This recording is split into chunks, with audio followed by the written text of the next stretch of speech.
ओम। आप सबका इस गुरु आश्रम में, गुरु धाम में बहुत हृदय से अभिनंदन है। अपनी डायरी पेन निकाल लीजिए। जैसा परम पूज्य स्वामी जी महाराज का आदेश था, ये जो 4 दिन हमें जीवन के मिले हैं, और अपने वेद में, अपने शास्त्रों में तो कहा गया है कि यदि गुरु के पास कोई शिष्य 3 दिन तक रह लेता है तो उसका पूरी तरह से रूपांतरण हो जाता है, पूरी तरह से वो गुरु के साथ तद्रूप हो जाता है, उसके साथ एकाकार हो जाता है। तो आपको और हमें जब 3 दिन बाद यहां से प्रस्थान करें, हमें तो 4 दिन का समय मिला है, हम अपने गुरु का स्वरूप बन जाएं, गुरु के साथ पूरी तरह से एकाकार हो जाएं, गुरु के प्रतिरूप बन जाएं। अलग अलग विषयों के ऊपर हम चर्चा करेंगे। अभी एक महत्वपूर्ण विषय के ऊपर हम चर्चा करेंगे जो किसी भी संगठन के लिए भी, किसी भी सेवा के लिए, किसी भी बड़े कार्य के लिए अत्यंत आवश्यक है। प्रारंभ करते हैं। आज का हमारा विषय है सोशल मीडिया का। एक बार थोड़ा सा आप जाग जाइए, मेरे साथ सभी बोलेंगे, बोलिए भारत माता की, वंदे वंदे हिंदुस्तान हिंदुस्तान। धन्यवाद। ये हमारे नारे हैं।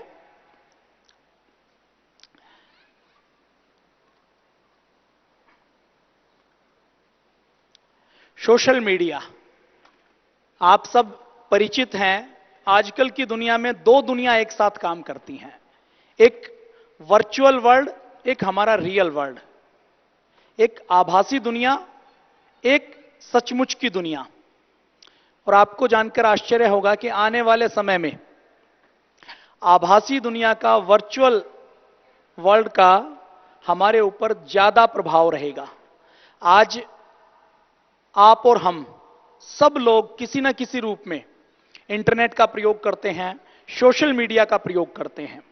अपने वेदों में, अपने शास्त्रों में एक उक्ति आती है, 2 शब्दों का एक समूह आता है, वसुधैव कुटुंबकम।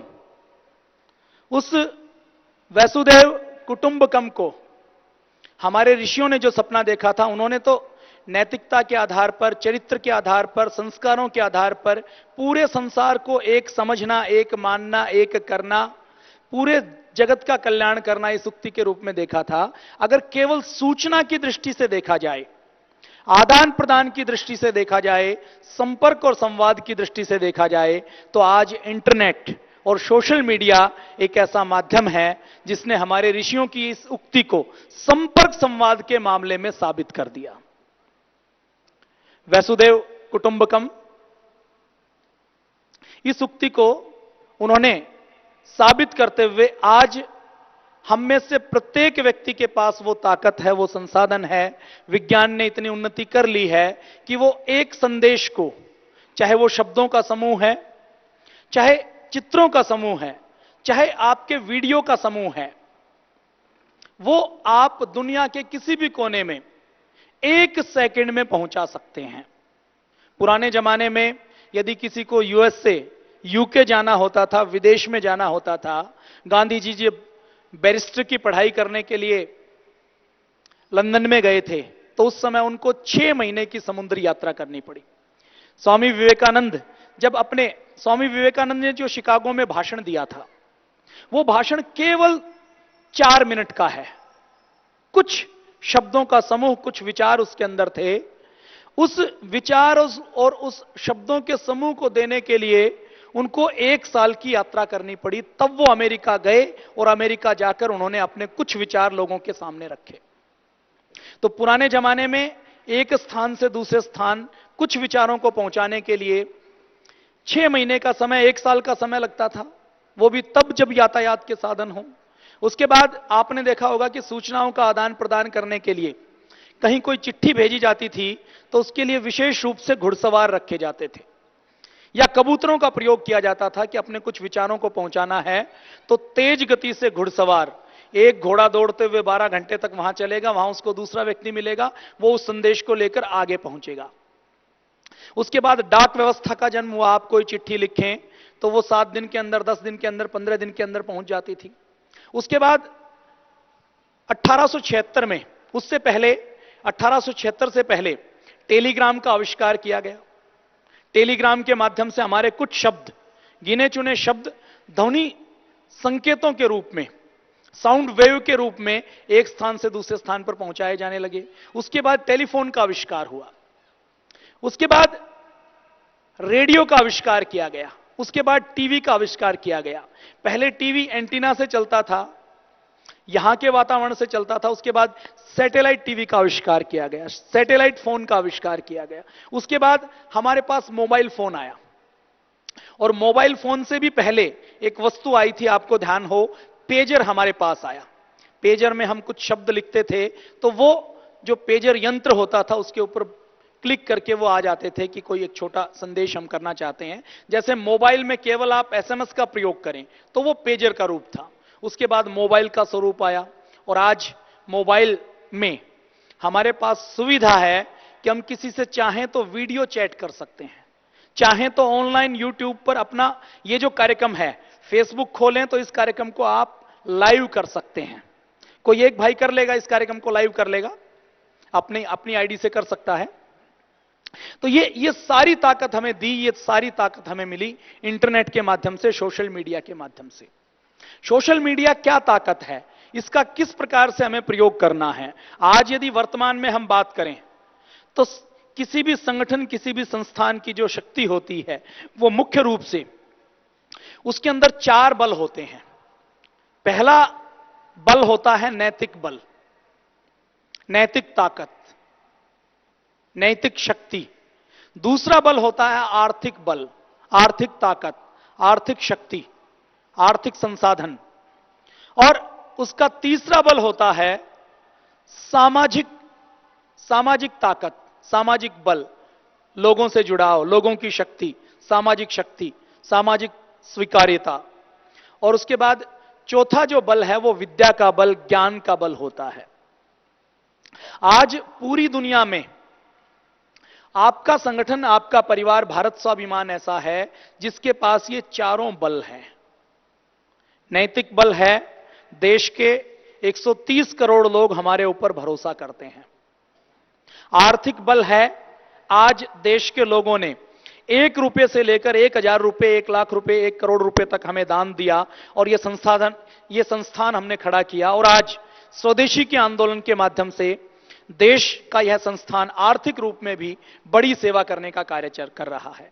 सामाजिक रूप में, आंदोलन के रूप में, सत्ता परिवर्तन के रूप में देश के लोगों को योग क्रांति से जोड़कर, आयुर्वेद की क्रांति से जोड़कर, स्वदेशी की क्रांति से जोड़कर, अभी शिक्षा के क्षेत्र में एक बड़ी क्रांति होने वाली है। इन सब का मिला जुला स्वरूप हमारी सामाजिक ताकत है। आज अगर पूज्य स्वामी जी महाराज एक आह्वान करते हैं तो करोड़ों लोग उस आह्वान के ऊपर, उस विचार के ऊपर खड़े हो जाते हैं। और ज्ञान का बल, विद्या का बल, हमारे संस्थान के पास योग, आयुर्वेद, स्वदेशी, शिक्षा और हमारी जो पुरानी वैदिक ऋषि ज्ञान परंपरा है उसका पूरा बल हमारे पास है। अभी वर्तमान में हमें यदि बड़ी सेवा करनी है, बड़ा काम करना है, अपने आप को और अधिक शक्तिशाली बनाना है, तो हमें इन सब चारों अपनी शक्तियों का, चारों अपनी ताकतों का, अपने संसाधनों का ठीक प्रकार से प्रयोग करके यदि प्रत्येक व्यक्ति तक पहुंचाना है तो हमारे पास एक बहुत बड़ी मैनेजमेंट, एक बहुत बड़ी ताकत की आवश्यकता है, जिसको आज की भाषा में कहा जाए तो सोशल मीडिया की ताकत। ये जो चारों सामर्थ्य हमारे पास हैं, इन चारों सामर्थ्य को, हमारे ज्ञान को, हमारे आर्थिक पक्ष को, हमारे सामाजिक पक्ष को, हमारे नैतिक पक्ष को, हमारे इन चारों पक्षों से संबंधित हमारी विचारधारा को जन जन तक पहुंचाने की आवश्यकता है। और वो पहुंचाने का काम यदि हो सकता है तो केवल और केवल सोशल मीडिया के माध्यम से हो सकता है। आज सोशल मीडिया में भी अगर आध्यात्मिक क्षेत्र में देखी जाए तो सबसे बड़ी ताकत पतंजलि योगपीठ की है, सबसे बड़ी ताकत हमारे गुरुदेव की है, सबसे बड़ी ताकत आध्यात्मिक क्षेत्र में, गैर राजनीतिक और गैर मनोरंजन के क्षेत्र को छोड़ दिया जाए तो सबसे बड़ी ताकत पूज्य स्वामी जी महाराज की है। वर्तमान में सोशल मीडिया से कई करोड़ लोग हमसे जुड़े हुए हैं। अगर एक अकाउंट की बात की जाए तो पूज्य स्वामी जी महाराज का जो एक अकाउंट है, फेसबुक का वेरीफाइड अकाउंट, उससे 82 करोड़ लोग जुड़े हुए हैं। 82 लाख। भारत स्वाभिमान के अकाउंट से लगभग 3 लाख लोग तो एक पेज से जुड़े हुए हैं। इसी प्रकार श्रद्धेय आचार्य जी के अकाउंट से, श्रद्धेय आचार्य जी के फेसबुक अकाउंट से 55 लाख से लगभग 55 लाख लोग जुड़े हुए हैं। यह तो एक पेज की मैंने बात की। यदि सारे पेजों को मिला दिया जाए, बहुत से ऐसे पेज हैं जो अनऑफिशियल आपके जैसे कार्यकर्ता चला रहे हैं, उनसे भी लाखों लाखों व्यक्ति एक एक पेज से जुड़े हुए हैं। इसी प्रकार से 7 लाख से अधिक व्यक्ति ट्विटर के ऊपर पूज्य स्वामी जी महाराज को फॉलो करते हैं। यूट्यूब के चैनल पर लाखों लाखों बार देखे जाने वाले वीडियो योग से संबंधित हैं, पूज्य स्वामी जी महाराज से संबंधित हैं। व्हाट्सएप के ऊपर जो शेयर होता है, अभी आपने एक छोटा सा संदेश देखा होगा कि भारतीय संस्कृति का सहारा लेकर एक पिक्चर बाहुबली वो 1000 करोड़ से अधिक का कारोबार कर सकती है, बिना किसी नकारात्मकता के, बिना किसी आलोचना के। और एक संदेश फैल रहा है कि पतंजलि बिना किसी का नग्न शरीर दिखाए, बिना कोई झूठा विज्ञापन किए, सेवा के माध्यम से, स्वदेशी के माध्यम से भारतीय संस्कृति को साथ लेकर बिना किसी गलत विज्ञापन के भी 10,000 करोड़ से अधिक व्यापार कर सकती है, कारोबार कर सकती है, सेवा का कार्य कर सकती है। तो यह संदेश आपने देखा होगा।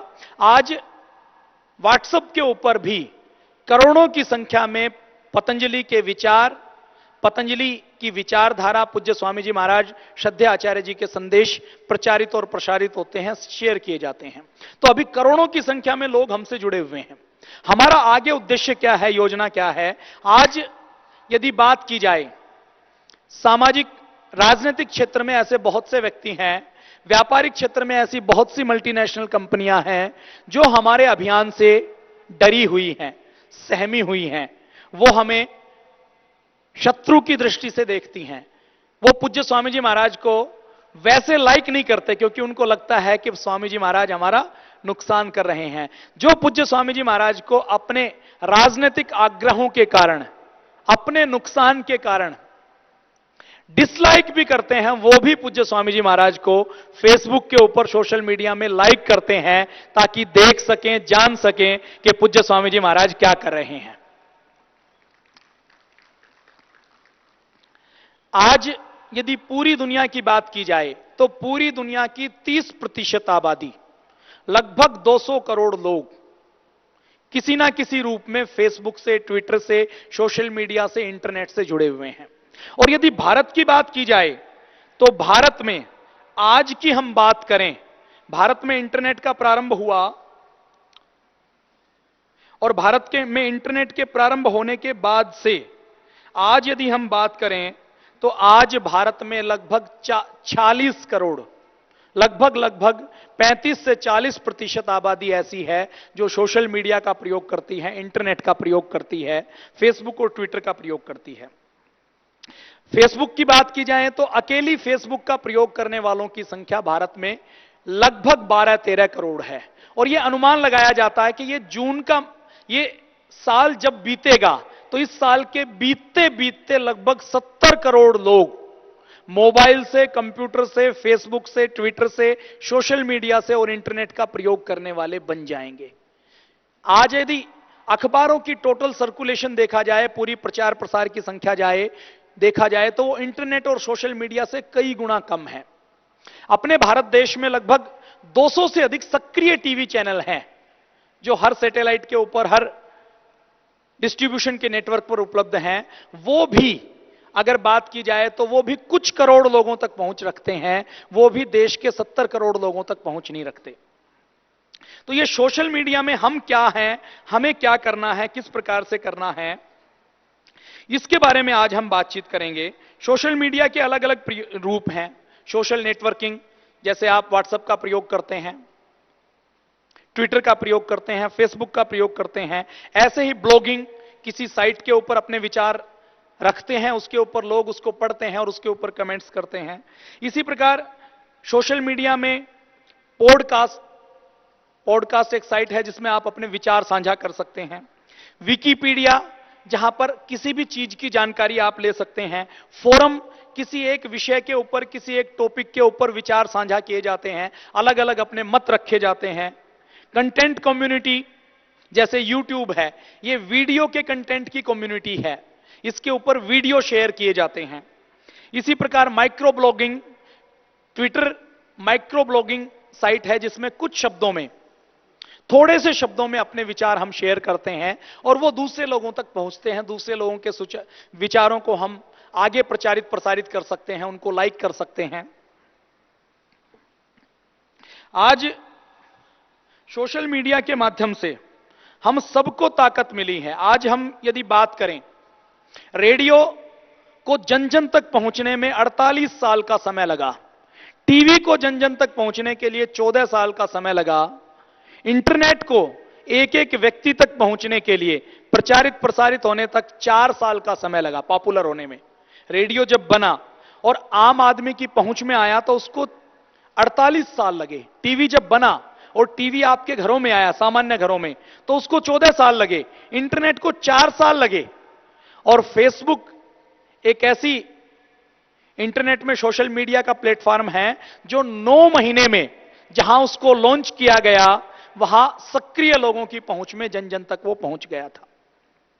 आज यदि हम दिल्ली की बात करें तो दिल्ली में जो 13 मिलियन रजिस्टर्ड वोटर हैं, उसमें 12.15 मिलियन, लगभग 98%, 97%, 90% से ऊपर लोग ऐसे हैं जो किसी ना किसी रूप में ऑनलाइन प्लेटफॉर्म से, इंटरनेट से, फेसबुक से, ट्विटर से जुड़े हुए हैं और उनकी विचारधारा प्रभावित होती है कि वो किस पार्टी को वोट देंगे जिसकी सोशल मीडिया में अच्छी उपस्थिति होगी।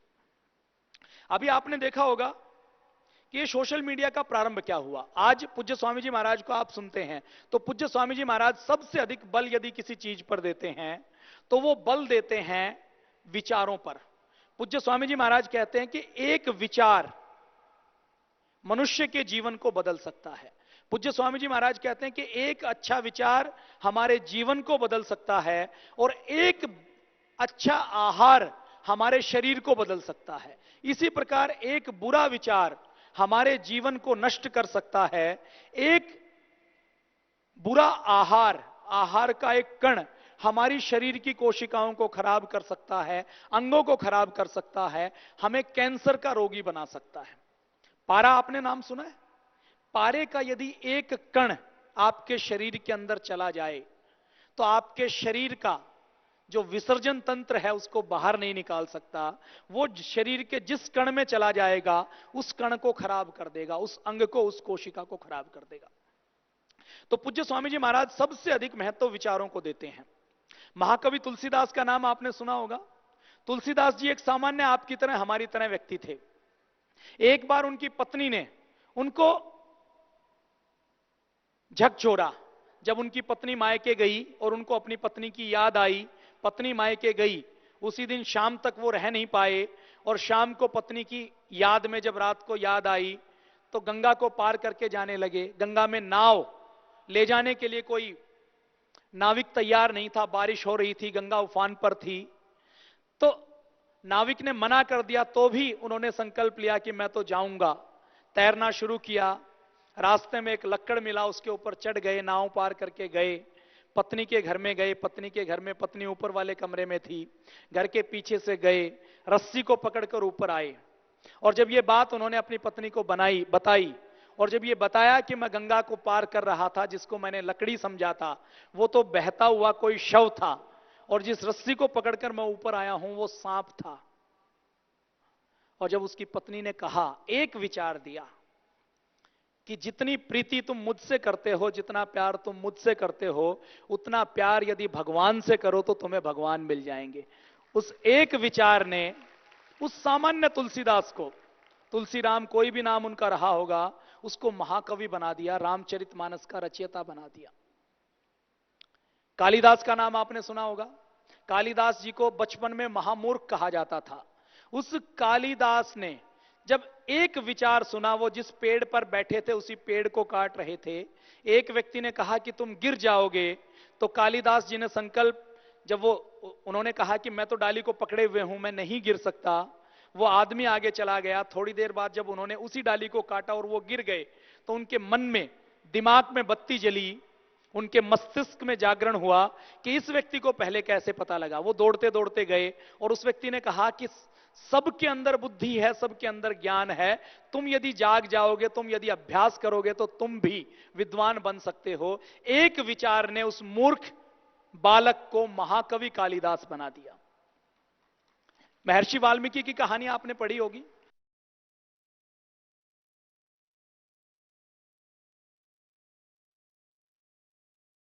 परिवार में जन्म लिया, पशु पक्षियों का शिकार करके जीवन यापन करते थे, ऐसा हम पढ़ते हैं कथाओं में।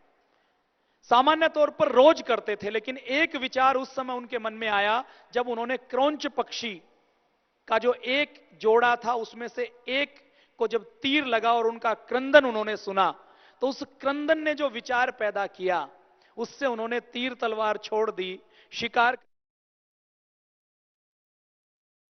को महाकवि वाल्मीकि बना दिया, आदि कवि वाल्मीकि बना दिया, भगवान वाल्मीकि बना दिया। तो ये एक विचार की ताकत है, और ये जो विचारों की ताकत है यही हमें प्रचारित और प्रसारित करनी है। पूज्य स्वामी जी महाराज बार बार विचारों के महत्व के बारे में हमें बताते हैं। यदि हम आजादी की लड़ाई की बात करें तो आजादी की सारी लड़ाई, क्रांतिकारियों का सारा योगदान, क्रांतिकारियों की सारी ताकत केवल और केवल विचारों के प्रचार प्रसार पर थी। 1857 की क्रांति हुई तो 1857 की क्रांति के समय 1857 में लगभग 45,000 या उससे भी कम अंग्रेज भारत पर में थे। उन 45,000 अंग्रेजों ने भारत के भारतीयों को सेना में भर्ती करके उनके माध्यम से वो छावनियां बनाकर उनके माध्यम से अत्याचार करके वो देश के ऊपर राज करते थे। अंग्रेज कितने थे? 45,000 से भी कम। और वो उन 45,000 से भी कम अंग्रेजों के को साथ लेकर 33 करोड़ भारतीयों के ऊपर अत्याचार करते थे। तो क्रांतिकारियों ने योजना बनाई कि गुलामी सबसे बड़ा महापाप है और हमें देश को आजादी दिलवानी है, तो एक विचार हमें हर भारतीय सैनिक तक पहुंचाना है। और वो विचार हमें यह पहुंचाना है कि अंग्रेज हमारे ऊपर अत्याचारी हैं, विदेशी हैं, इनसे हमें देश को मुक्त करवाना है। और उस विचार के प्रचार प्रसार करने के लिए उस समय सोशल मीडिया नहीं था, रेडियो नहीं था, टीवी नहीं था। उन्होंने एक एक कैंटोनमेंट में, एक एक छावनी में वो गए और उस समय रोटी और रक्त कमल, लाल रंग का कमल का फूल लेकर गए। उस कमल के फूल को लेकर उसके ऊपर कसम दिलवाते थे, रोटी खिलवाते थे मातृभूमि की, नमक और अन्न खिलाते थे, ताकि वो संकल्प ले कि मैं अंग्रेजों का 10 मई 1857 को जो दिन हमने तय किया है, उस दिन हम एक साथ मिलकर देश के अंदर जो लगभग 40,000 अंग्रेज हैं, इनको एक साथ हम दबोच लेंगे, एक साथ इनको या तो बंदी बना लेंगे या इनकी हत्या कर देंगे। और उस समय उन्होंने कार्यकर्ताओं को लगाया कि वो चपातियां, रोटियां और रक्त कमल, लाल रंग का कमल लेकर एक एक छावनी में जाएंगे। विचारों का प्रचार किया। एक एक छावनी में जाकर उन्होंने गुलामी के नुकसान को, आजादी के फायदे को, देशभक्ति के विचारों को जागृत किया और संकल्प दिलवाया कि 10 मई 1857 को आप लोग सब क्रांति करोगे और एक साथ क्रांति करके हम अंग्रेजों को मार देंगे, बंदी बना लेंगे और अपने देश को आजाद करवा लेंगे। तो 1857 की क्रांति में सबसे महत्व क्या है? विचार के प्रचार का महत्व है। और जब अंग्रेजों ने 1857 की क्रांति के बाद यह महसूस किया कि विचारों का बहुत बड़ा महत्व है, तो उन्होंने सबसे पहले खुद के अखबार निकाले। अंग्रेजों ने उस समय हिंदुस्तान के नाम से, नेशनल हेराल्ड के नाम से और अंग्रेजी में पायनियर के नाम से समाचार पत्र निकाले। उन समाचार पत्रों में वो सिर्फ अच्छी अच्छी खबरें देते थे। वो देश के लोगों को बताते थे कि अंग्रेज कैसे अच्छे हैं। उसमें कोई लूट की, कोई बलात्कार की, कोई हत्या की खबर नहीं होती थी। और जब उन्होंने एक तरफा प्रचार प्रसार करना शुरू किया, उस समय जब कागज का प्रिंटिंग प्रेस का आविष्कार हुआ, तो हमारे क्रांतिकारियों ने भी योजना बनाई कि हमें भी विचारों का प्रचार प्रसार करना है। तो उस समय 1829 में सबसे पहले बंगदूत के नाम से अखबार निकाला गया। उसके बाद लोकमान्य तिलक ने मराठा और केसरी के नाम से अखबार निकाला। लाला लाजपत राय ने वंदे मातरम के नाम से अखबार निकाला। गणेश शंकर विद्यार्थी ने प्रताप के नाम से अखबार निकाला। रास बिहारी बोस ने न्यू एशिया के नाम से अखबार निकाला। गांधी जी ने हरिजन और यंग इंडिया के नाम से अखबार निकाला। मौलाना अब्दुल कलाम आजाद ने अल हिलाल के नाम से अखबार निकाला। नेताजी सुभाष चंद्र बोस ने आजाद हिंद के नाम से समाचार पत्र निकाला, रेडियो स्टेशन निकाला। और उस समय हमारे क्रांतिकारियों का यह विचार होता था कि यह अखबार अखबार नहीं है, अंग्रेजों से लड़ाई करने के लिए हथियार हैं।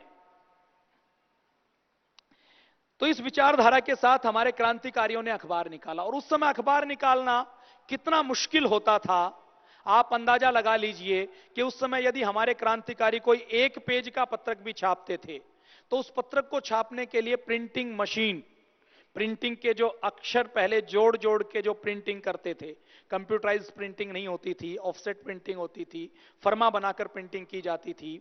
उस प्रिंटिंग के लिए उनको विदेश से मशीन मंगवानी पड़ती थी। उस प्रिंटिंग की मशीन के अरेंजमेंट के लिए उनको अपना घर बेचना पड़ता था, अपने जेवर बेचने पड़ते थे, माता के बहन के जेवरे बेचने पड़ते थे या जमीन बेचनी पड़ती थी। और इतना संघर्ष करके वो अखबार या कोई पत्रक छापते थे। अखबार और पत्रक छापने के पीछे उनका उद्देश्य क्या होता था कि देश को गुलामी से यदि आजाद करवाना है तो देश के लोगों को बताना पड़ेगा, समझाना पड़ेगा, उनको जागृत करना पड़ेगा कि गुलामी कितना बड़ा अभिशाप है। और ये जो जितने समाचार पत्र हमारे क्रांतिकारी, हमारे नेता निकालते थे, उनके पीछे एक ही उद्देश्य होता था कि हमारे विचार लोगों तक पहुंचे। और उस समय उनको ये पता था कि हम ये प्रेस लगाएंगे, हम ये समाचार पत्र छापेंगे, अपने विचारों को छापेंगे तो अंग्रेज हमें यातनाएं देंगे। आपने वीर सावरकर का नाम सुना होगा। वीर सावरकर को 2 जन्मों का कारावास दिया गया। और उनको वो जो 2 जन्मों का कारावास दिया गया, उन्होंने किसी की हत्या नहीं की थी, कोई बम विस्फोट नहीं किया था, उन्होंने केवल एक ही काम किया था कि कुछ पुस्तकें लिखी थी जो भारतीय इतिहास का सही आईना दिखाती थी, देश के युवाओं को जगाती थी। वीर सावरकर ने दूसरा काम किया था, लंदन में रहते हुए, इंडिया हाउस में रहते हुए मदनलाल धिंगड़ा जैसे क्रांतिकारी तैयार किए थे। मदनलाल धिंगड़ा जो क्रांतिकारी तैयार हुआ वो वीर सावरकर के लेखनी को पढ़कर, उनके पन्नों को पढ़कर, उनके विचारों को पढ़कर तैयार हुए थे। वीर सावरकर को 2 जन्म के कारावास की सजा मिली, केवल इसलिए मिली कि उन्होंने अपने विचारों का प्रचार प्रसार किया था, क्रांतिकारी विचारों का प्रचार प्रसार किया था। लोकमान्य तिलक ने अपने मराठा में एक लेख लिखा, उस एक लेख को लिखने के लिए उनको 6 महीने की सजा दी गई और उन्होंने वो सजा हंसते हंसते स्वीकार कर ली। अंग्रेजों ने कहा कि यदि आप इस लेख के उत्तर में इसका खंडन करते हुए लेख लिख दें, अंग्रेजी साम्राज्य की आपने बुराई की है, गुलामी की बुराई की है, स्वतंत्रता की वकालत की है, आप यदि इसका खंडन करते हुए इसके विपरीत लेख लिख दें तो हम आपकी सजा को माफ कर देंगे। लेकिन उन्होंने कहा कि मुझे यह मंजूर नहीं है, मैंने जो विचार लिखे हैं मैं उनके ऊपर दृढ़ हूं। यदि तुम 6 महीने की जगह मुझे 60 साल का भी कारावास दो तो मुझे वो मंजूर है, लेकिन मैं अपने विचारों का प्रचार प्रसार करता रहूंगा। भगत सिंह का नाम आपने सुना है? भगत सिंह के जीवन का सबसे बड़ा काम क्या है? लोग उनको शहीद आजम मानते हैं ना। उन्होंने 2 बड़े काम किए थे। एक तो अंग्रेजों के पुलिस ऑफिसर स्कॉट की हत्या की थी, जिन्होंने लाला लाजपत राय के ऊपर लाठी चार्ज किया था। सैंडर्स को मारने के लिए गए थे, सैंडर्स मिला नहीं तो अंग्रेजों का ऑफिसर स्कॉट मिला, उसकी उन्होंने हत्या कर दी। दूसरा उससे भी बड़ा काम जो उन्होंने किया, उससे भी बड़ा काम उन्होंने किया, उनके मन में एक ही तड़फ थी कि जो विचार हमारे पास है, क्रांति का विचार, स्वतंत्रता का विचार, देश के कल्याण करने का विचार, देश के लोगों को जगाने का विचार, ये विचार हमें एक एक व्यक्ति तक पहुंचाना है। उस समय सोशल मीडिया नहीं था, उनके पास टीवी नहीं था, पर्चे छाप सकते थे तो वो छापते थे जितने छाप सकते थे। लेकिन वो पर्चे कितने छाप सकते थे? 1000, 2000, 10,000 पर्चे छापते थे। वो कहीं बांटने के लिए जाते थे तो क्रांतिकारियों को पकड़ लिया जाता था। जहां वो छापते थे उस जगह का पता लगने के बाद प्रेस को जब्त कर लिया जाता था, मशीनरी को जब्त कर लिया जाता था और जो लोग मिलते थे उनको जेल में डाल दिया जाता था। तो उस समय टीवी नहीं था, रेडियो का प्रचार प्रसार भी नहीं था, अखबार भी नहीं था, मोबाइल भी नहीं था, सोशल मीडिया भी नहीं था। तो भगत सिंह ने संकल्प लिया कि मुझे अपने प्राण देने पड़ेंगे लेकिन हम अपने विचारों का प्रचार प्रसार कर सकते हैं।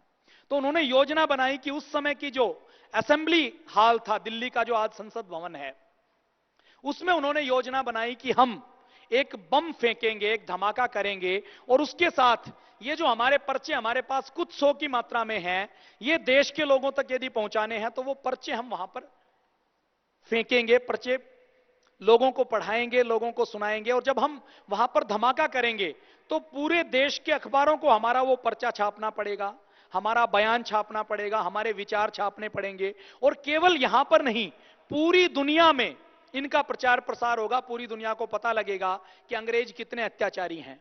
तो उन्होंने असेंबली हॉल में बम फोड़ा। वो चाहते तो 2-4 अंग्रेजों को मार सकते थे, लेकिन उन्होंने जो बम बनाया और जो बम फेंका उससे किसी भी अंग्रेज की हत्या नहीं हुई, किसी को भी खरोंच नहीं आई। उन्होंने धमाका किया, बम उस जगह फेंका जहां पर कोई बैठा नहीं था, बम वैसा था जिससे कोई व्यक्ति मर नहीं सकता था और बम फेंकने के साथ साथ उन्होंने इनकलाब जिंदाबाद के नारे लगाए और अपने हाथ में वो जो पर्चे आए थे उनको लहराकर फेंक दिए। कुछ पर्चे वहां पर फेंक दिए जहां पर पत्रकार बैठे थे, अखबार वाले बैठे थे और उन्होंने हंसते हंसते फांसी के फंदे को स्वीकार किया, केवल इसलिए कि हमारे कुछ विचार लोगों तक पहुंच जाएं। आज यदि आपको भगत सिंह वाला काम करना हो तो भगत सिंह को तो जान देनी पड़ी थी, आपको यदि यह काम करना हो, आज के जमाने में यदि यह काम करना हो तो आप केवल 10 मिनट लगाकर, केवल 10 पैसे खर्च करके आप यह काम कर सकते हैं। भगत सिंह ने जो उस समय पर्चा फेंका था ना, उस पर्चे की आज यदि आप फोटो कर लें या उसको टाइप कर लें, उसका जो साइज बनेगा केवल 10 पैसे, जो आज इंटरनेट की कॉस्ट आती है, सोशल मीडिया में कॉस्ट आती है, आप उसको 5,000, 10,000, 20,000 लोगों तक पहुंचा सकते हैं। और वो यदि 5,000 लोग चाहें तो 10-10 पैसे खर्च करके 10-10 सेकंड लगाकर उसको आगे शेयर कर सकते हैं, प्रचारित प्रसारित कर सकते हैं। तो आज यदि हमें भगत सिंह बनना हो, लोकमान्य तिलक बनना हो, वीर सावरकर बनना हो, तो अपनी जान देने की जरूरत नहीं है, कोई प्रिंटिंग प्रेस लगाने की जरूरत नहीं है, कोई अखबार निकालने की जरूरत नहीं है, कोई घर बेचने की जरूरत नहीं है, जमीन बेचने की जरूरत नहीं है, जेवर बेचने की जरूरत नहीं है, जेल में रहने की जरूरत नहीं है। विचारों के प्रचार प्रसार का आज यदि आप चाहें तो बहुत आसानी से सोशल मीडिया का प्रयोग करके कर सकते हैं। ये विचारों का महत्व क्या है? आपने आईएसआईएस का नाम सुना होगा, आतंकवादी संगठन है ना। उस आईएसआईएस में जो लोग भारत से और दूसरे हिस्सों से भाग लेने के लिए जाते हैं, जब उनका इंटरव्यू लिया गया तो उन्होंने बताया कि हम आईएसआईएस के संपर्क में सोशल मीडिया के माध्यम से आए। वो ट्विटर का, फेसबुक का प्रयोग करते हैं अपनी विचारधारा का प्रयोग करने के लिए। वो कहते हैं कि जब तक पूरी दुनिया हमारे धार्मिक रीति रिवाजों को, हमारे पूजा पाठ की पद्धति को और हमारे मत को, हमारे पंथ को, जिसको वो धर्म मानते हैं, उसको नहीं स्वीकार करेंगे, तब तक हम इसी प्रकार से विरोध करते रहेंगे। लोगों की गर्दन काटते हैं, लाइन में खड़ा करके गोली मारते हैं, ऐसे वीडियो वो शेयर करते हैं ताकि पूरी दुनिया में अपने विचारों का प्रचार प्रसार कर सकें। उस आईएसआईएस में लोगों को जुड़ने का सबसे बड़ा माध्यम है सोशल मीडिया। जब सोशल मीडिया का प्रयोग करके आईएसआईएस पूरी दुनिया में आतंकवादी तैयार कर सकता है, तो हमें इसी सोशल मीडिया का प्रयोग करके पूरे भारत में और पूरी दुनिया में योगी तैयार करने हैं, राष्ट्रवादी तैयार करने हैं। यह हमारा सोशल मीडिया का अभियान है।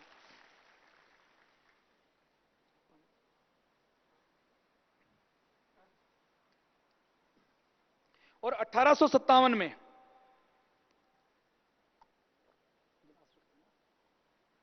1857 में जब क्रांति हुई और क्रांति के बाद जब अंग्रेजों ने जाना कि ये अखबार नहीं हथियार हैं, तो उन्होंने सबसे पहले 1867 में क्रांति के बाद प्रेस का एक एक्ट बनाया कि भारत का कोई भी व्यक्ति अंग्रेजों की जानकारी के बिना कुछ छाप नहीं सकेगा। 1878 में अंग्रेजों का एक अधिकारी था लिंटन, उसने इसमें और सख्त कानून बनाए और 1906 में और 1908 में उन्होंने समाचार पत्र अधिनियम लागू किया ताकि भारत का कोई व्यक्ति समाचार पत्र ना छाप सके, हमारे खिलाफ क्रांति ना कर सके। उस समय लोगों का यह मानना था, अंग्रेजों का यह मानना था कि कागज का एक टुकड़ा, विचारों का एक टुकड़ा आजादी की चिंगारी को हवा दे सकता है। इसलिए कोई भी कागज, कोई भी विचार प्रचारित प्रसारित ना होने दो, छपने ना दो। जब रेडियो पहली बार आया तो रेडियो केवल अंग्रेज चला सकते थे, भारत के किसी व्यक्ति को रेडियो के ऊपर प्रचारित प्रसारित करने की आजादी नहीं थी। नेताजी सुभाष चंद्र बोस पहले जब जर्मनी गए और जापान गए तो सबसे पहला काम उन्होंने जो किया, जापान की सरकार से कहा कि मुझे सेना आप चाहे बाद में सहयोग देना, सेना बाद में बन जाएगी, लेकिन सबसे पहला काम मुझे यदि कोई करना है तो वो मुझे आप रेडियो स्टेशन बनाकर दें जिससे मैं अपने विचार भारत के लोगों तक पहुंचा सकूं। नेताजी सुभाष चंद्र बोस विचारों का कितना बड़ा महत्व समझते थे कि वो ये मानते थे कि एक व्यक्ति को यदि देशभक्त बनाना है तो कुछ विचार उसके अंदर डाल दो, वो व्यक्ति देशभक्त बन जाएगा। इसी सोशल मीडिया में, आज सोशल मीडिया की ओर बात की जाए तो धरती में हर 5 में से एक व्यक्ति सोशल मीडिया का प्रयोग करता है। फेसबुक के ऊपर हर 5 में से एक व्यक्ति है। 2004 में फेसबुक की शुरुआत की गई, 2006 में ट्विटर की शुरुआत की गई। क्रांति के बारे में यह कहा जाता है कि क्रांति या तो कलम से होती है या तलवार से होती है। आज आईएसआईएस जैसे संगठन तलवार से क्रांति कर रहे हैं, हम कलम से क्रांति करेंगे। और कलम, क्योंकि पुराने जमाने में इंटरनेट सोशल मीडिया नहीं थी तो लोग विचारों को लिखकर क्रांति करते थे। आज यदि हमें क्रांति करनी है तो वो कीबोर्ड और माउस से होगी। आज जो व्यक्ति सोशल मीडिया के सिपाही हैं, क्रांतिकारी हैं, उनको भारत स्वाभिमान ने एक नाम दिया है, कीबोर्ड क्रांतिकारी। लिख लीजिए। और आपको और हम सबको वैसा क्रांतिकारी, योगी, उपयोगी, निरोगी तो बनना ही है, उसके साथ साथ कीबोर्ड क्रांतिकारी भी बनना है।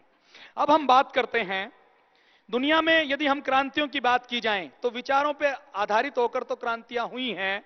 आधुनिक युग की बात की जाए तो 2010 के बाद जो मिस्र की क्रांति हुई, सीरिया में, तेहरान में, बेलारूस में, ट्यूनीशिया में जो तख्ता पलट हुआ, जो जन जागरण हुआ, उसमें सबसे बड़ा योगदान सोशल मीडिया का रहा।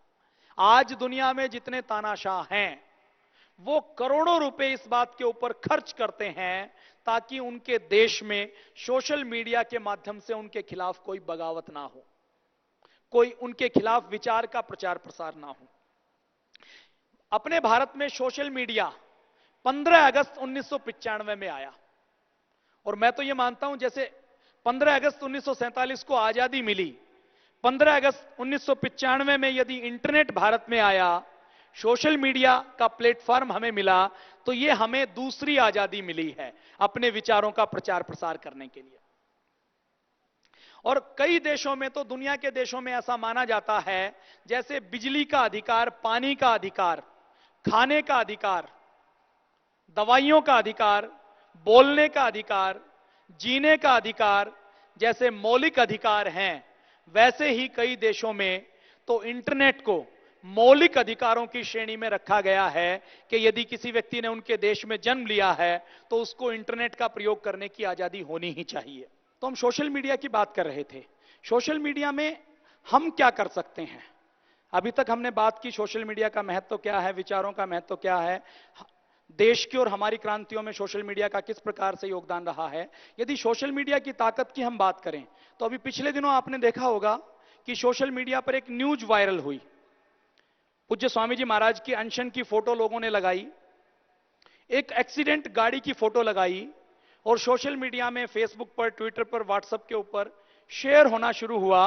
किसी एक व्यक्ति ने अपना 1 मिनट लगाकर, 1 रुपया खर्च करके एक झूठी खबर बनाई और उस एक व्यक्ति ने 100-200 लोगों तक पहुंचाई। उससे वो 1000, 2000, 5000, 10,000, 1 लाख, 2 लाख, 5 लाख लोगों तक वो पहुंची। उस सोशल मीडिया की एक खबर का ये इंपैक्ट हुआ कि वो खबर 24 घंटे के अंदर लगभग 50 करोड़ लोगों तक पहुंच गई। एक झूठी खबर, देश के लोगों के रोते हुए फोन आने शुरू हुए। वो तो हमारे पास क्योंकि अपनी ताकत थी, पूज्य स्वामी जी महाराज के फेसबुक पेज से जैसे ही हमें पता लगा तो हमने उसका स्पष्टीकरण दे दिया, ट्विटर के ऊपर स्पष्टीकरण दे दिया, सच बता दिया, तो उससे वो उसका प्रतिकार हो गया। लेकिन ये तो क्योंकि एक्सीडेंट की खबर थी, इसका प्रतिकार तुरंत हो गया। कोई ऐसी खबर भी चलाई जा सकती है जिसका प्रतिकार तुरंत ना हो सके।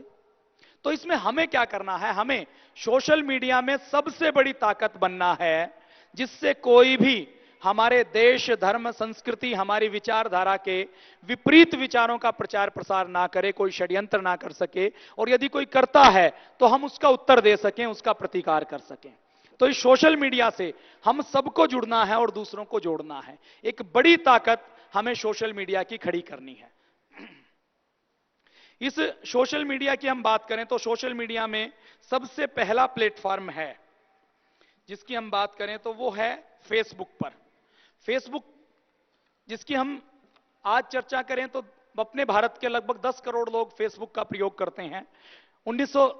2017 के बाद यह संख्या डबल हो जाएगी और 2020 तक तो हो सकता है 90% लोग फेसबुक का प्रयोग करें। दुनिया में हर 5वां व्यक्ति फेसबुक का प्रयोग करता है, भारत में हर 10वां व्यक्ति करता है। आने वाले समय में यह पहले 5वें व्यक्ति पर होगी और उसके बाद हो सकता है कि भारत में हर 5 में से 4 व्यक्ति फेसबुक का प्रयोग करें। तो इस फेसबुक में हम अपना, आप में से कौन कौन भाई बहन है जो फेसबुक का जिनका अकाउंट है और जो प्रयोग करते हैं? धन्यवाद, एक बार जोरदार करतल ध्वनि से इनका अभिनंदन। तो वो सबसे पहले आपको एक पत्रक हमने दिया है, मिला सबको पत्रक? ये पत्रक आपको आज दे दिया जाएगा। आप लिख लीजिए, हमारी फेसबुक आईडी है स्वामी.रामदेव नाम से, के नाम से।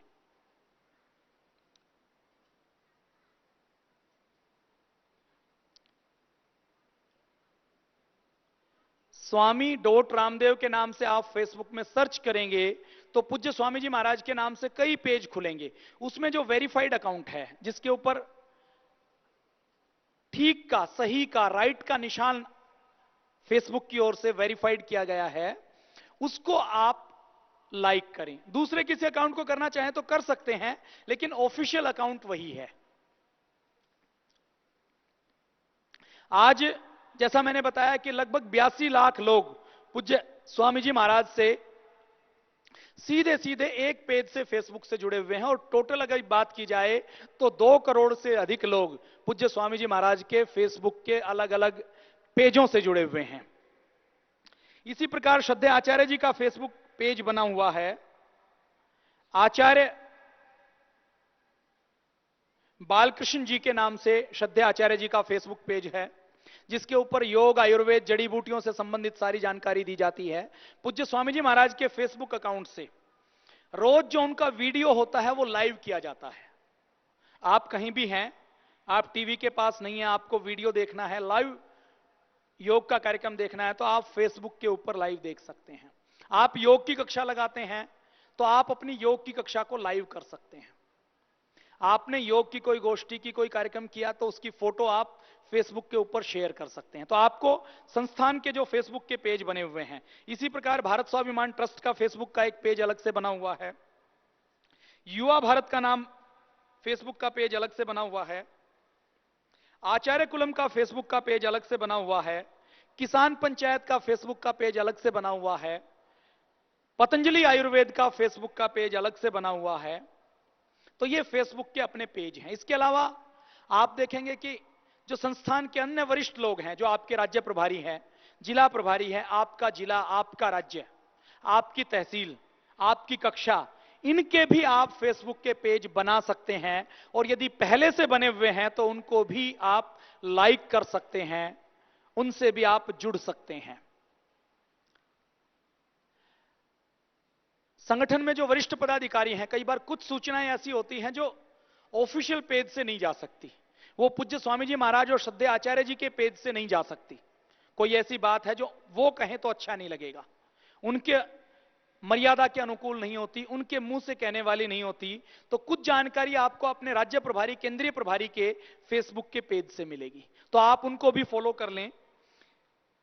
इसी प्रकार ट्विटर के अकाउंट बने हुए हैं। योग ऋषि रामदेव जी के नाम से पूज्य स्वामी जी महाराज का ट्विटर अकाउंट है। कई अकाउंट बने हुए हैं, उसमें जो ऑफिशियल ट्विटर अकाउंट है जिससे लगभग 7 लाख लोग जुड़े हुए हैं, वो योग ऋषि रामदेव जी के नाम से है। आचार्य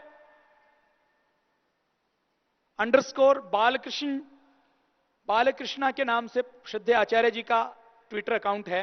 आपको ये लिखकर दिया जाएगा। और इसी प्रकार भारत स्वाभिमान ट्रस्ट का BST ऑफिशियल के नाम से ट्विटर का अकाउंट है। ट्विटर के अकाउंट पर आप में से बहुत से लोग ऐसे हैं, इस भारत में भी बात की जाए तो फेसबुक का जो प्रयोग करते हैं उससे कम संख्या में ट्विटर का प्रयोग करते हैं। आप में से कौन कौन भाई बहन हैं जो ट्विटर का प्रयोग करते हैं? धन्यवाद, नीचे कर लीजिए।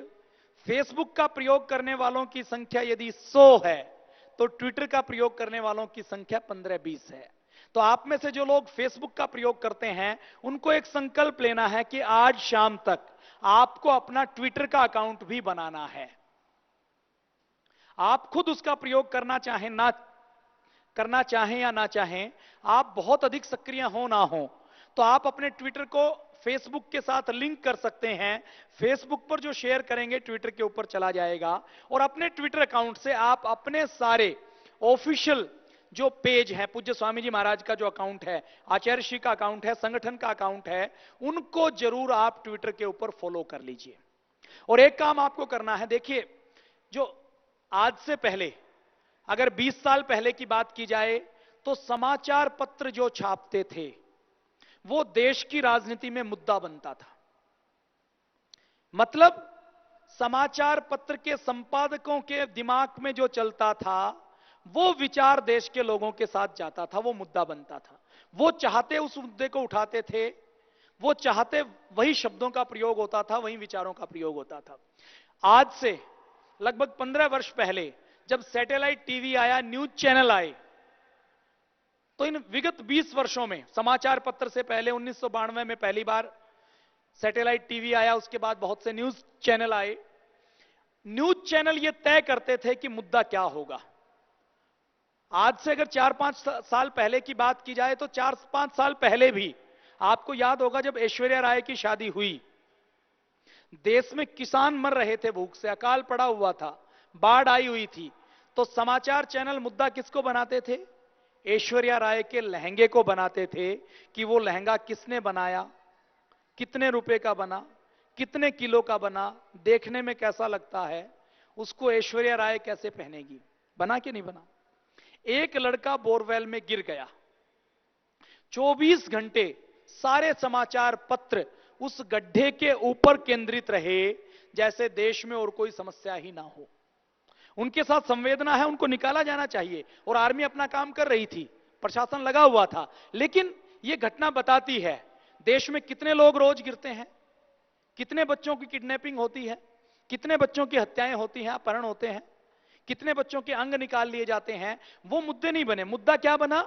जो सैटेलाइट टीवी चैनल चलाने वालों के दिमाग में जो मुद्दा बना वो उन्होंने देश के सामने परोसा और देश को खड़ा कर दिया। कुछ साल पहले पूरे समाचार पत्रों में एक खबर चली थी, दिल्ली में एक कार चल रही थी और वो कार बिना ड्राइवर के चल रही थी। देखा आपने वो खबर? याद आई कि नहीं आई? पूरे चैनल लगे हुए हैं। अब बताइए, बिना ड्राइवर के पहली बात तो कार चल ही नहीं सकती। बाद में जब जांच की गई तो पाया गया कि उसके पास में ही जो व्यक्ति बैठा हुआ था उसने अखबार लिया हुआ था और उसने अपने आप को इतना स्किल कर लिया था कि वो पैर से उसका गियर बदल रहा था और पैर से उसका स्टीयरिंग चला रहा था, देखने वालों को दिखाई नहीं दे रही थी। तो इसका मतलब क्या है कि जो न्यूज रूम में जो लोग बैठे हैं, जिन्होंने चैनल स्टूडियो बनाया है, जो चैनल को प्रचारित प्रसारित कर सकते हैं, वो देश के लोगों के सामने कोई भी मुद्दा बना सकते हैं। आज सोशल मीडिया ने हमारे हाथ में यह ताकत दी है। आप में से एक एक व्यक्ति समाचार पत्र का संपादक है। आपके मोबाइल से, आपके फेसबुक के अकाउंट से, आपके ब्लॉग से, आप व्हाट्सएप से अपना समाचार पत्र छाप सकते हैं। आज आपके पास वो ताकत है। जो न्यूज का एंकर काम करता है, न्यूज का संपादक काम करता है, आप अपना वीडियो रिकॉर्ड कीजिए, उसको यूट्यूब पर लोड कीजिए, उसको व्हाट्सएप से शेयर कीजिए, उसको ट्विटर से शेयर कीजिए, उसको फेसबुक पर शेयर कीजिए। तो आप सबके अंदर सोशल मीडिया ने वो ताकत दी है। आप सब उतनी ताकत रखते हैं जितना एक समाचार पत्र का संपादक रखता है, जितना एक सैटेलाइट टीवी का मालिक रखता है। और आपको जानकर खुशी होगी, इस सोशल मीडिया ने हमें इतनी ताकत दी है। पहले न्यूज का ट्रेंड, मुद्दे सेट करने का काम अखबार करता था, प्रिंट मीडिया करता था, उसके बाद इलेक्ट्रॉनिक मीडिया करता था। आज इलेक्ट्रॉनिक मीडिया और प्रिंट मीडिया भी सोशल मीडिया पर आ गया है और आज उनको वो खबरें चलानी पड़ती है जो सोशल मीडिया में वायरल होती हैं। पढ़ती हैं या नहीं पढ़ती?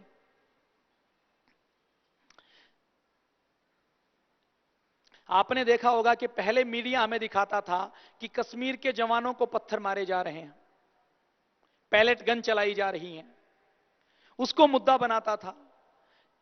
सोशल मीडिया ने दिखाया कि कैसे कश्मीरी लोग हमारे एक जाते हुए जवान के ऊपर कुछ जो गलत मानसिकता के युवा हैं वो उसको पीट रहे हैं, उसकी राइफल छीन रहे हैं, उसका हेलमेट छीन रहे हैं। तो देश के मीडिया को वो दिखाना पड़ा या नहीं दिखाना पड़ा? वो सोशल मीडिया की ताकत थी। तो हमें इस प्रकार राष्ट्रवाद के विचारों को, अपने वैदिक विचारों को, योग के विचारों को सोशल मीडिया को ताकत बनाकर प्रचारित प्रसारित करना है। सोशल मीडिया में सबसे पहले जो इंटरनेट में आया वेबसाइट, तो पतंजलि योगपीठ की प्रमुख वेबसाइट बनी हुई है। दिव्ययोगा.com के नाम से हमारी सबसे पहली वेबसाइट है जिसमें सारी जानकारी आपको संस्थान के मिलेगी। इसके अलावा भारत स्वाभिमान ट्रस्ट की वेबसाइट बनी हुई है। पतंजलि आयुर्वेद के नाम से वेबसाइट बनी हुई है जिसमें सारे उत्पादों की जानकारी है। आप चाहें तो उससे खरीदारी भी कर सकते हैं। भारत स्वाभिमान समाचार.in के नाम से एक वेबसाइट बनी हुई है जिसमें वीडियो गैलरी है, आप सारे वीडियो देख सकते हैं। स्वदेश स्वाभिमान समाचार पत्र जैसे क्रांतिकारियों ने छापा ना, ऐसे ही 2011 में जब हम क्रांति आंदोलन कर रहे थे तो विचार आया कि लोगों तक अपने विचारों को पहुंचाना है, ऐसे लोगों तक पहुंचाना है जो इंटरनेट का इस्तेमाल नहीं करते। 2011 में इंटरनेट का प्रचार प्रसार कम था, स्मार्टफोन केवल कुछ लोगों के पास थे, बाकी लोगों के पास कीबोर्ड वाले फोन थे, इंटरनेट नहीं था। और इंटरनेट की क्रांति तो अभी स्वदेशी कंपनी अंबानी बंधुओं ने की, जिन्होंने जियो के नाम से रोज 3 रुपए खर्च करके हम 1 GB डाटा प्रयोग कर सकते हैं, एक पूरा अखबार छापने का काम कर सकते हैं। तो ये इंटरनेट के प्रचार प्रसार के साथ साथ अभी हमने जो 2011 में स्वदेश स्वाभिमान के नाम से एक समाचार पत्र निकाला जिसमें केवल संगठन की खबरें छापी जाती हैं, तो उसकी भी वेबसाइट, आप इसको वेबसाइट पर पढ़ सकते हैं स्वदेश स्वाभिमान के नाम से। आप में से जिन जिन की इच्छा है कि हम वेदों का, उपनिषदों का, दर्शनों का अध्ययन करें, आप 4 दिन तो यहां हैं, यहां से जाने के बाद कैसे अध्ययन करेंगे? तो वेद वेदांग शिक्षा.in के नाम से एक साइट बनाई हुई है जिसमें अपने पतंजलि के जितने विद्वान हैं, पूज्य स्वामी जी महाराज, श्रद्धेय आचार्य जी, पूज्य गुरुदेव प्रद्युमन जी महाराज, इसके अलावा जो और दूसरे विद्वान यहां पर समय समय पर आते रहते हैं, वेद, उपनिषद, दर्शनों से संबंधित जितने भी हमारे सीखने सिखाने के वीडियो हैं वो सब इसके अंदर हैं। इसी प्रकार पतंजलि विश्वविद्यालय के बारे में आपको एडमिशन लेना है, आपको जानकारी चाहिए, तो पतंजलि यूनिवर्सिटी ऑफ पतंजलि के नाम से एक विश्वविद्यालय की साइट बनी हुई है। योगग्राम में आपको पंजीकरण करवाना है, योगग्राम को देखना है, तो योगग्राम.दिव्ययोगा.com के नाम से योगग्राम की साइट बनी हुई है। इसी प्रकार आचार्य कुलम में आपको बच्चे को एडमिशन करवाना है, उसकी जानकारी लेनी है, तो आचार्य कुलम.org के नाम से हमारी एक अलग से साइट बनी हुई है। पतंजलि रिसर्च फाउंडेशन.com के नाम से एक और वेबसाइट बनी हुई है। पतंजलि नशा मुक्ति के नाम से एक नशा मुक्ति की वेबसाइट बनाई हुई है। इस प्रकार से ये अलग अलग वेबसाइट हमने बनाई हुई हैं। और आप क्या कर सकते हैं इसके अलावा? यूट्यूब, आप पूज्य स्वामी जी महाराज के किसी कार्यक्रम को देखते हैं, आस्था पर आपने कोई कार्यक्रम देखा, आपसे छूट गया, या आपका मन किया कि मैं इस कार्यक्रम को दोबारा देखूं, तो पूज्य स्वामी जी महाराज के, श्रद्धेय आचार्य जी के संगठन के जितने भी कार्यक्रम हैं, जितने योग शिविर हैं, इस योग शिविर को आपको दोबारा देखना है तो YouTube पर भारत स्वाभिमान के नाम से, स्वामी रामदेव जी के नाम से YouTube के चैनल बने हुए हैं, आप उनको सब्सक्राइब कर लीजिए। आप जैसे ही YouTube खोलेंगे, जितने नए वीडियो आए हैं वो सब आपकी स्क्रीन पर आ जाएंगे, और कहीं भी चलते फिरते अपने मोबाइल के ऊपर भी आप पूज्य स्वामी जी महाराज के कार्यक्रम को देख सकते हैं। YouTube पर पूज्य आचार्य जी का अलग से अकाउंट बना हुआ है जहां पर जड़ी बूटियों का, मान लीजिए आप कहीं पर गए, आपको गिलोय के ऊपर भाषण देना है, गिलोय की जानकारी चाहिए, पीलिया रोग की जानकारी चाहिए, किसी भी रोग की जानकारी चाहिए, मोटापे की जानकारी चाहिए। आज आपको आसन करवाए गए ना अलग अलग रोगों के, कल उनके नाम भी लिखवाए गए थे। हो सकता है आप भूल गए हो लिखना, कुछ छूट गया हो, तो आपको कमर दर्द के लिए योगासन चाहिए तो आप YouTube में डालिए रामदेव जी कमर दर्द, इतना डालेंगे तो स्वामी जी का कमर दर्द के ऊपर पूरा वीडियो आ जाएगा। जोड़ों का दर्द डालेंगे तो जोड़ों के दर्द के ऊपर क्या योग करें, क्या सावधानियां रखें, क्या खाएं, क्या आयुर्वेद की दवाएं लिखें, वो सब इसमें आ जाएगा। तो YouTube के ऊपर एक बहुत बड़ा खजाना योग आयुर्वेद से संबंधित है, उसका लाभ आप भी उठाएं और दूसरों को भी बताएं।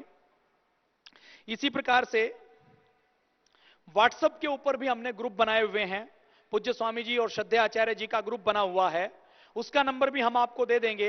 लेकिन व्हाट्सएप के ऊपर ज्यादा लोगों को हम नहीं जोड़ सकते। आप में से कौन कौन भाई बहन है जो व्हाट्सएप का प्रयोग करते हैं?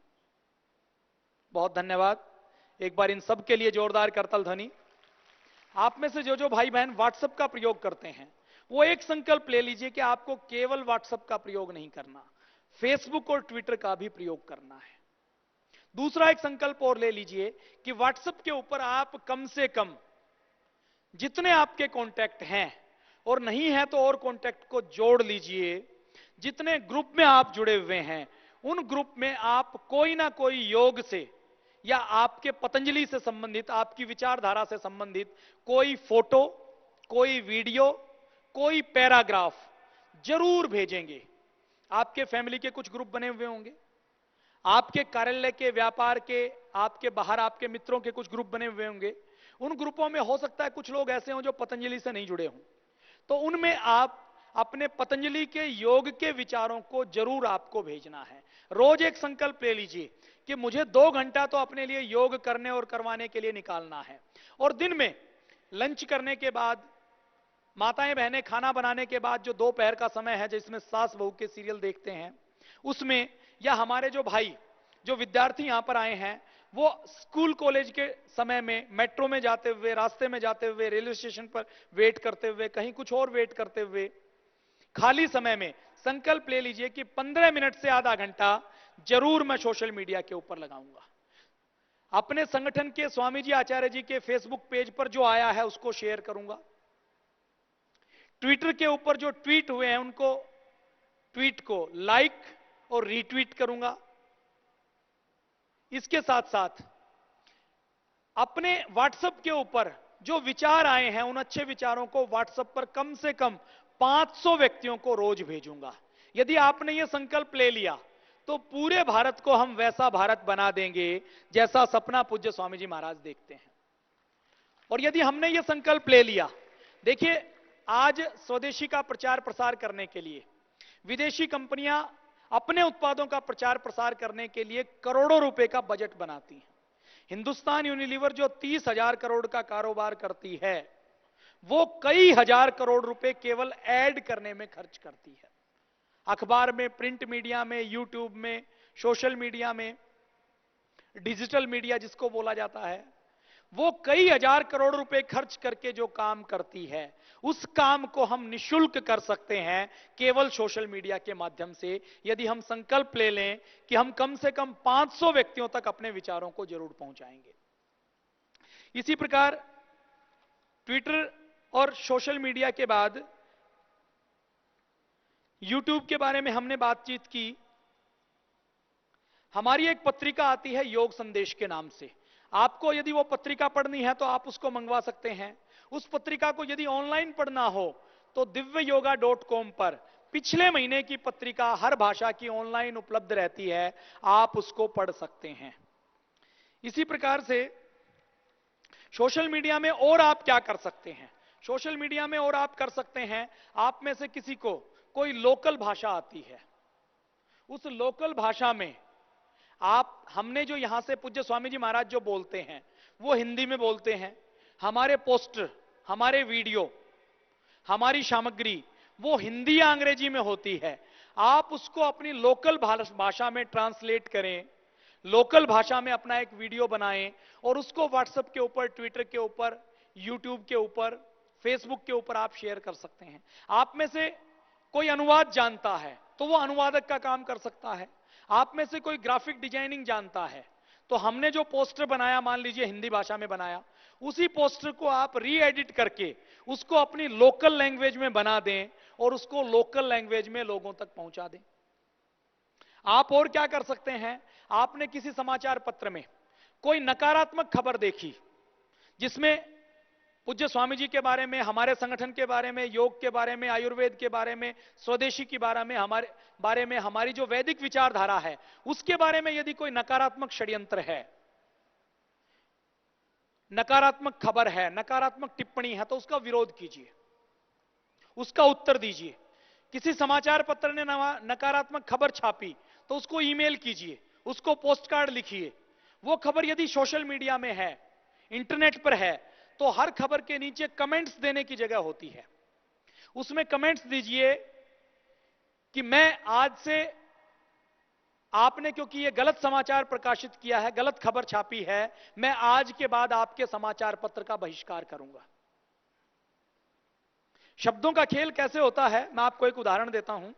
अभी पिछले महीने एक व्यक्ति ने याचिका दायर की कि पतंजलि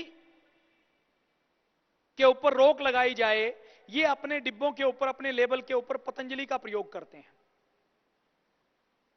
उसने ये याचिका दायर की, विदेशी कंपनियों के बहकावे में कोर्ट में याचिका गई, कोई सफाई देने की जरूरत भी नहीं पड़ी, कोर्ट ने याचिका को खारिज कर दिया, याचिका को डिसमिस कर दिया। समाचार पत्रों ने क्या खबर लगाई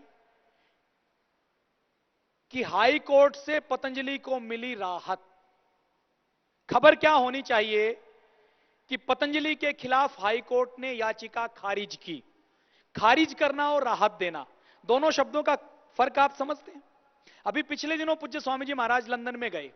लंदन में उस समय क्योंकि यहां यूपीए की गवर्नमेंट थी, तो साजिश करके, षड्यंत्र करके उनको जबरदस्ती एयरपोर्ट के ऊपर रोका गया। और जब उनको जबरदस्ती वहां के एयरपोर्ट पर रोका गया, तो यहां के मीडिया में होना तो यह चाहिए कि स्वामी जी महाराज का एक संत का अपमान देश का अपमान है। उस खबर की हेडलाइन यह बननी चाहिए थी कि स्वामी जी का अपमान भारत का अपमान है। लंदन को ऐसा नहीं करना चाहिए। खबर यहां पर क्या बनाई, एक प्रमुख समाचार पत्र ने खबर चलाई कि बाबा रामदेव का लंदन में लफड़ा योग। इसका मतलब क्या? कोई इस खबर को पढ़ेगा तो क्या लगेगा कि पता नहीं स्वामी जी ने लंदन में क्या कर दिया। और मीडिया की मानसिकता देखिए, उसी मीडिया ने जब अपने यहां से एक खान नाम का एक व्यक्ति वहां लंदन में गया, क्योंकि 9/11 का अटैक हो चुका है, वो बहुत स्क्रीनिंग करते हैं, एक एक व्यक्ति की हिस्ट्री देखते हैं। उस खान का, जो राजनीतिक एक व्यक्ति है, मैं नाम नहीं लूंगा, उत्तर प्रदेश से संबंधित है, उस खान को जब रोका गया और उसकी तलाशी ली गई, तो उसी समाचार पत्र ने हेडिंग चलाई कि खान का अपमान क्यों। देख लीजिए आप स्क्रीन के ऊपर।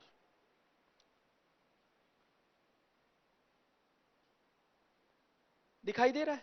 तो ये शब्दों का फर्क है।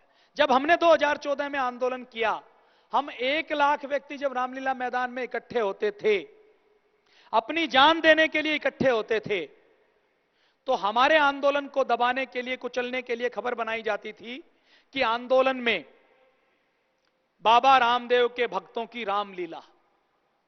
और जब विदेशी चंदों पर, विदेशी टुकड़ों पर पलकर दूसरे लोग आंदोलन करते थे, जिनकी ना कोई सेवा थी, ना जिनके साथ कोई जनशक्ति थी, जिनके अंदर ना नैतिकता थी। अब तो सबने देख लिया ना, जो लोग आंदोलन का दम भरते थे, जो जन लोकपाल की बात करते थे, जो देश में शुचिता लाने की बात करते थे, उन सब का चेहरा और चरित्र जो 2010 में जिन्होंने आंदोलन देखा है, उन्होंने देख लिया है, नहीं देखा?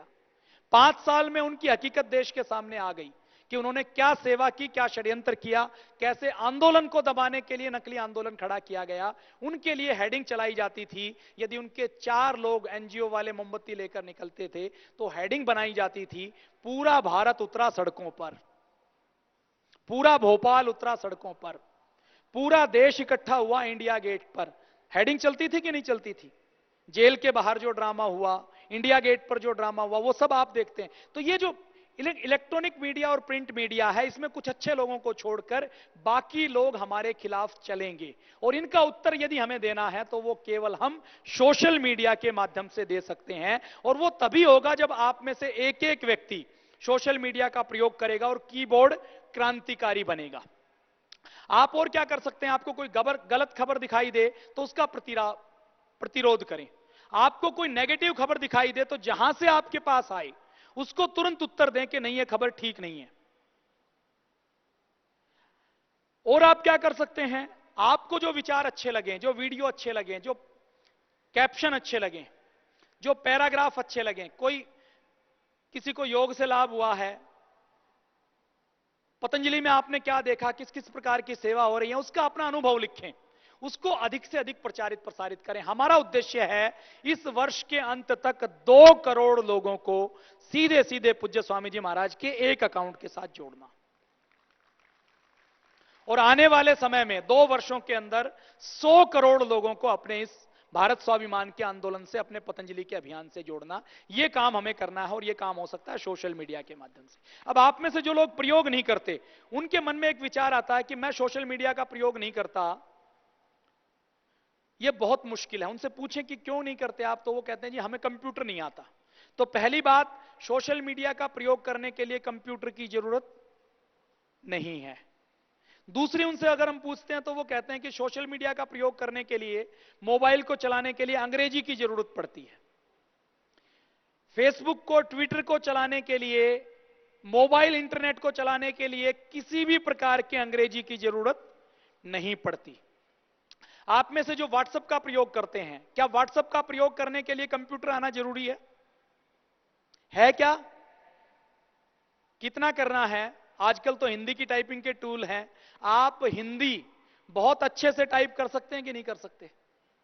अंग्रेजी टाइप कर सकते हैं, वॉइस रिकॉर्डिंग कर सकते हैं, अपना वीडियो बना सकते हैं, अपनी फोटो खींच सकते हैं, और व्हाट्सएप के ऊपर जो संदेश आए उनको अलग अलग ग्रुप में भेज सकते हैं। ये सबको आता है कि नहीं आता?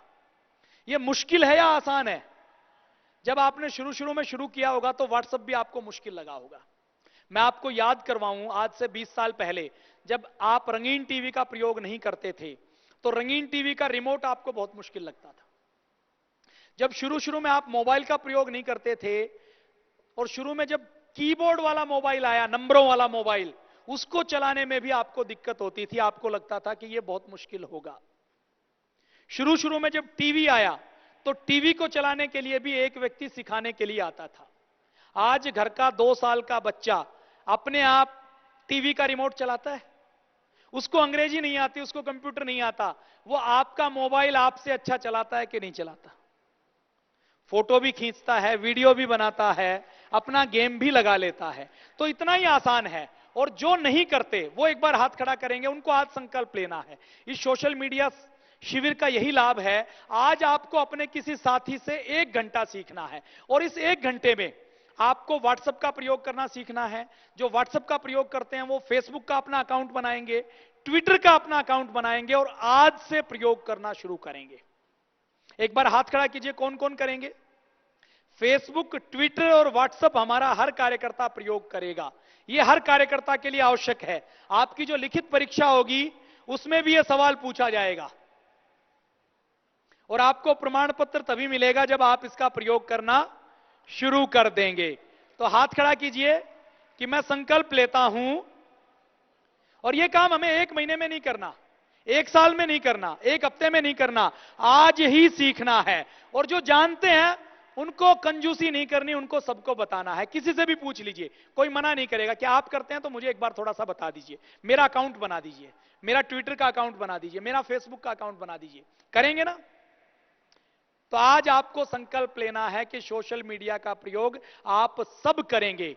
मैंने जो अपनी शक्ति लगाई है 1 घंटा बताने में, वो केवल इसी बात में लगाई है। देखिए, हमारे देश में 130 करोड़ ये जो मस्तिष्क है ना, ये खाली खेत की तरह है। खाली खेत समझते हो? खेत को यदि खाली छोड़ दिया जाए 10 साल तक, तो उसमें फसल पैदा होगी या खरपतवार? बताइए।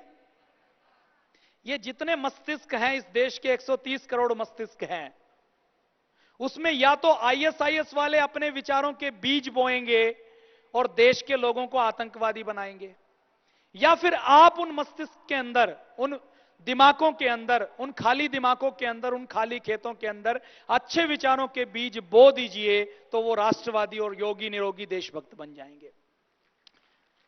तो हमें 130 करोड़ लोगों को उनके दिमागों को खाली नहीं छोड़ना, उनके अंदर अच्छे बीज बोने हैं, और वो केवल तभी हो सकता है जब हम योग की सेवा करें, व्यक्तिगत मिलें, और जिनसे व्यक्तिगत नहीं मिल सकते उनको फेसबुक के माध्यम से अपने विचारों को दें। तो आप सबने बहुत ध्यान से सुना। एक बार थोड़ा सा विराम लेंगे और उसके बाद संस्था परिचय का एक अलग से सत्र लेंगे, संस्था के बारे में परिचय प्राप्त करेंगे।